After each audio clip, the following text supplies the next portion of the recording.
Good morning everyone. Nandito ako sa aming bakuran. Bakuran daw.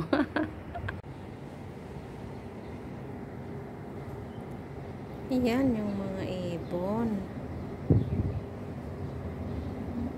Naghahanap sila ng kanilang makakain. Kanina hindi ko alam kung bakit sila nag-aawayan. Ano pinag-aagawan nila. Ay, ito nga pala yung yung ampalaya ko. At saka yan na yung malunggay.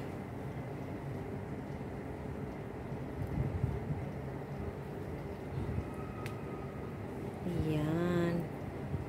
Yung mga sa baba, mga to, pipino. Kaso nga lang parang hindi ko sigurado kung magsasaksis sila or ano. Nakakatuwa yung ampalaya ko, oh. Maano na dito, oh. Pinapaakit ko sila dito. Gumawa ako ng trellis ko. trellis kunyari. Wala kasi ako ditong maano gamit. Ay, nakakatuwa. Tuwang-tuwa ako dyan. Diba? With matching malunggay. Ipakita ko na rin yung ko. Ayan yung iba kong mga pipino. Sana naman first time ko magtanim ng pipino kaya hindi ko alam kung ano ang okay naman sila. Diba? Sana nga magbunga sila kahit tig-iisa lang. Kahit naghihingalo. Ano kasi to yung wala akong nilagay na fertilizer.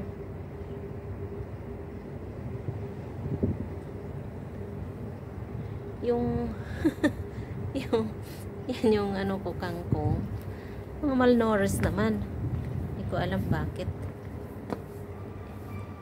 Ganda ng bulaklak ng kangkong, no?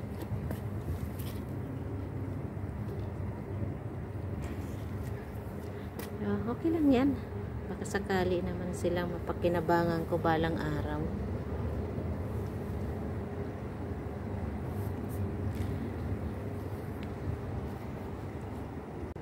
Yan yung isa kong puno ng malunggay. Sa totoo lang, tagal na nito nasa 3 to 4 years na yata to. Hindi siya lumalaki, ganyan lang siya.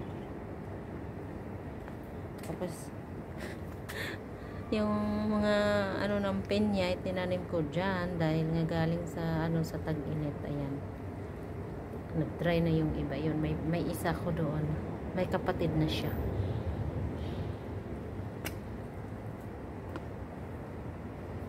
Dito rin yung isa kong puno ng ampalaya. Wala talaga akong magawa, paakyatin ko dyan. Nag-ano na siya, oh. May na siya. May, ewan ko, bulaklak yata ito, oh. Yan, may mga bulaklak na sila. Nakakatuwa ay. Sabi ko dati, magdahon lang sila, mabuhay lang. Okay na. Ayan, nandito lang din yan sa paso. At saka meron din ako dito malunggay.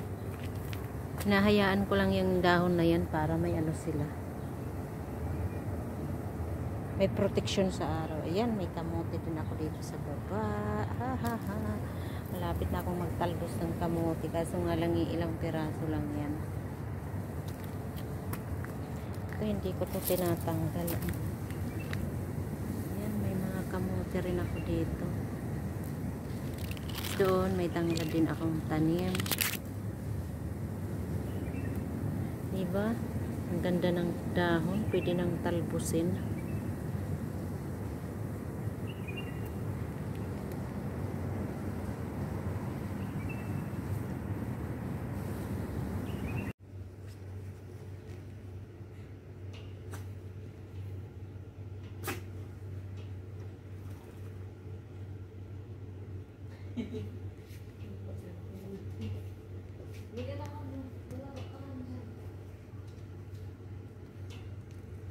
Ano, masaya ka na? Paano ako makakapagligpit niyan, ha? Pasaway kayo, ang gulo nyo.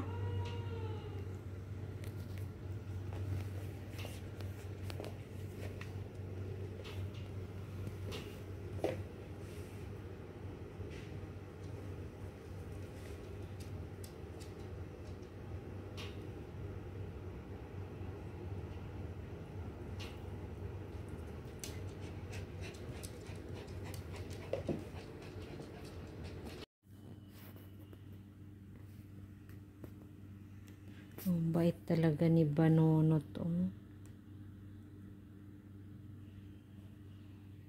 Hinayaan na ang kanyang kuyang liit.